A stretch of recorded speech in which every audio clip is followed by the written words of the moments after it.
Assalamualaikum warahmatullahi wabarakatuh. Para insan pendidikan di tanah air, berjumpa lagi dengan channel Guruku Indonesia. Dan pada video kali ini kami akan membantu Bapak Ibu para guru honorer dalam mempersiapkan seleksi P3K yang akan datang dalam waktu dekat ini. Pada video kali ini kita akan bersama-sama membahas tentang soal wawancara yang menjadi prediksi dari tes P3K tahun 2021. Semoga dengan video ini bisa membantu persiapan Bapak Ibu dalam menghadapi tes P3K.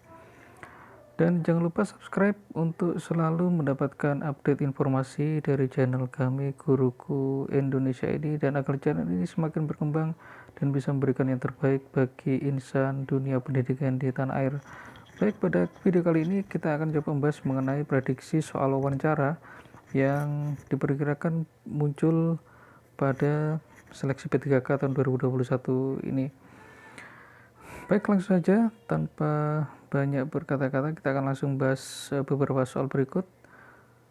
Soal yang pertama, apabila Anda diangkat menjadi pegawai ASN P3K, apakah Anda bersedia ditempatkan di seluruh wilayah Indonesia? Berikan alasan Anda. Nah, jawaban terbaik bagi Bapak Ibu guru honorer adalah saya bersedia ditempatkan di mana saja karena saya menjadi bagian dari masyarakat Indonesia. Saya tidak membeda-bedakan tempat kerja, dimanapun saya bekerja, saya akan tetap profesional menjalankan tugas. Jadi dalam pertanyaan ini, Bapak Ibu guru honorer sebisa mungkin menunjukkan bahwa kita siap ditempatkan di mana saja tanpa mengurangi profesionalisme dan kualitas kerja kita. Berikutnya nomor 2, apa motivasi Anda menjadi tenaga P3K? Nah, jawaban terbaik adalah saya ingin menjadi pegawai P3K agar yang pertama ingin mengabdikan diri menjadi P3K untuk negara dan melayani masyarakat, yang kedua mengembangkan kemampuan diri agar menjadi pegawai yang profesional.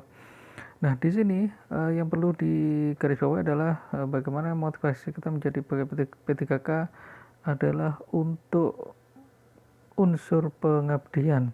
Jadi sebagai aparatur sipil negara kita diorientasikan untuk memberikan yang terbaik bagi nusa dan bangsa dan memberikan pelayanan yang maksimal pada masyarakat serta mengembangkan kemampuan diri agar menjadi pegawai yang profesional. Pertanyaan ketiga, apa pendapat Anda tentang profesional aparat sipil negara?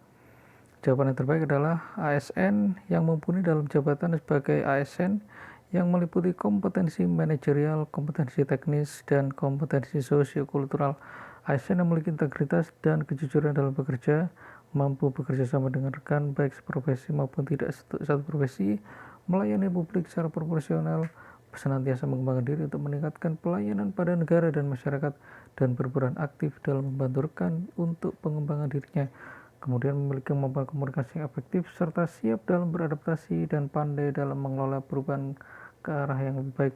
Jadi jawaban yang terbaik di sini adalah pada intinya sebagai ASN yang mumpuni kita harus memiliki beberapa standar kompetensi, yaitu manajerial, teknis, dan sosiokultural.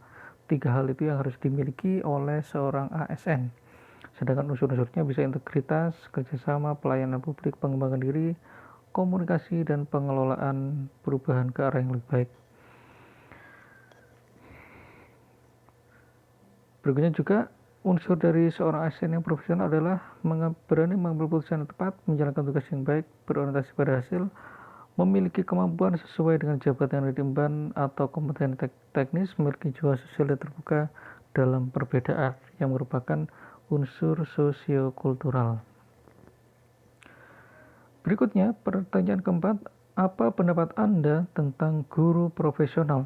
Nah, pertanyaan ini ditujukan jika kita melamar pada P3K tenaga guru. Nah, jawaban terbaik adalah guru profesional adalah guru yang memiliki 4 kompetensi jabatan guru, yaitu pedagogik, profesional, kepribadian, dan sosial.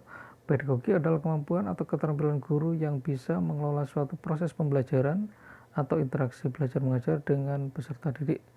Mengapa Anda memilih profesi guru? Kompetensi kepribadian berkaitan dengan karakter profesional. Ada indikator yang mencerminkan kepribadian positif seorang guru, yaitu supel, sabar, disiplin, jujur, rendah hati, berwibawa, santun, empati, ikhlas, berakhlak mulia, bertindak sesuai norma sosial dan hukum, dan lain-lain. Sedangkan kompetensi profesional guru adalah kemampuan atau keterampilan yang wajib dimiliki agar tugas-tugas keguruan bisa diselesaikan dengan baik. Sedangkan kompetensi sosial berkaitan dengan keterampilan komunikasi, bersikap, berinteraksi secara umum, baik itu dengan peserta didik, sesama guru, tenaga kependidikan, orang tua siswa, hingga masyarakat secara luas. Jadi di sini teman-teman, intinya adalah sebagai seorang guru kita harus memiliki kompetensi pedagogik dan profesional. Di samping juga harus dilengkapi dengan kepribadian dan sosial yang baik. Kemudian pertanyaan kelima, apakah pendapat Anda tentang pengajar dan pendidik? Apa perbedaannya? Nah, jawaban terbaik adalah seorang pendidik sudah pasti bisa mengajar, namun seorang pengajar belum tentu bisa mendidik. Seorang guru dituntut dapat melakukan keduanya, mengajar dan mendidik. Jadi di sini, rekan-rekan guru, kita sebagai guru, peran yang tidak bisa digantikan dari seorang guru adalah pendampingan terhadap siswa. Nah, di sini yang tidak bisa dipelajari pada saat siswa mencari ilmu dari sumber yang lainnya seperti dari Google, dari internet, dan dari sumber-sumber yang lainnya. Guru harus bisa mendampingi para peserta didik dalam kegiatan belajar mengajar. Itu sebabnya sebagai seorang pendidik, maka kita sudah pasti mengajar. Akan tetapi, definisi seorang pengajar belum tentu bisa pendidik, karena dalam pendidikan diperlukan unsur yang lebih kompleks, yaitu pendampingan pada siswa, pembinaan akhlak mulia, dan pembentukan karakter dan kepribadian para siswa. Guru juga menjadi seorang pendidik, artinya menanamkan nilai-nilai budi pekerti dan akhlak yang baik. Menjadi guru sebagai pengajar artinya bertanggung jawab terhadap permasalahan akademis, melakukan suatu tindakan untuk membuat orang lain mengerti atau paham akan sesuatu.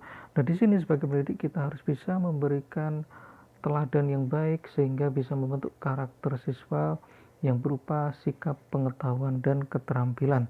Tidak hanya pengetahuan saja. Kalau pengajar hanya bisa memberikan pengetahuan tanpa memberikan pendidikan tentang sikap dan akhlak yang mulia. Baik Bapak Ibu Guru, pertanyaan yang keenam, apa pendapat Anda tentang Pancasila sebagai dasar negara dan implementasi pekerjaan Anda terhadap hal tersebut? Nah, berikut ini kami sajikan jawaban terbaik. Pancasila adalah dasar negara Indonesia. Artinya seluruh pelaksanaan dan penyelenggaraan pemerintah negara, termasuk peraturan perundang-undangan, merupakan pencerminan dari nilai-nilai Pancasila.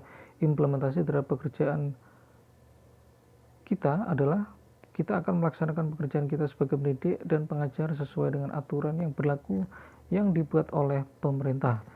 Kita juga harus berperan menjadi bagian terdepan dalam menanamkan nilai-nilai Pancasila untuk anak didik kita, serta mengajarkan mereka untuk bertindak sesuai dengan nilai-nilai Pancasila. Nah, di sini intinya adalah Bapak Ibu harus bisa menanamkan nilai-nilai Pancasila dalam tujuan akhir dalam mencapai kompetensi dasar pendidikan di Indonesia berupa sikap, pengetahuan, dan keterampilan yang berlandaskan pada Pancasila. Berikutnya pertanyaan ketujuh, apa pendapat Anda tentang lagu Indonesia Raya? Jawaban terbaik adalah Indonesia Raya adalah lagu kebangsaan bagi negara Indonesia. Lagu Indonesia Raya adalah gambaran perasaan nasionalisme yang memiliki makna, salah satunya menggambarkan semangat dan cita-cita bangsa Indonesia yang tertulis dalam lirik demi lirik lagu.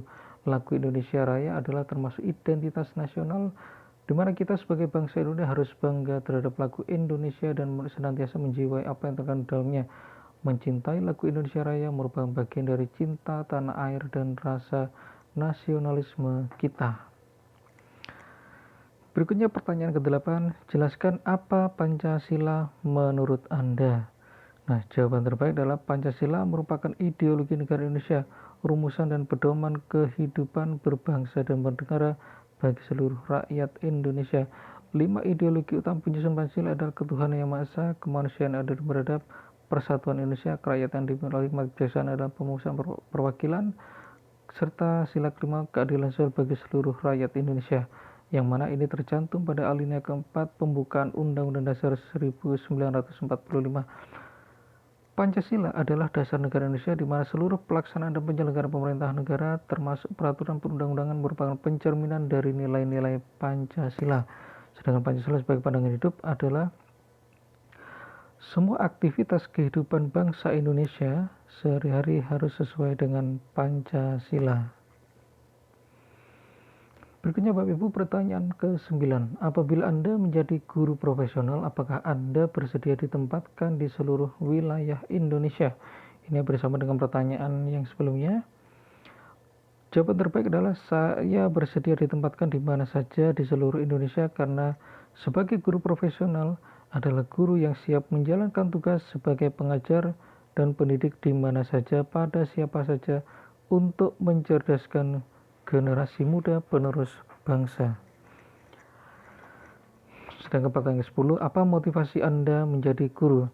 Nah, di sini jawaban terbaik dalam menjadi guru adalah kesempatan untuk mengabdi pada negara dan mengabdi pada masyarakat, ikut menjadi bagian dalam mencerdaskan masyarakat Indonesia dan generasi muda penerus bangsa demi kemajuan bangsa Indonesia.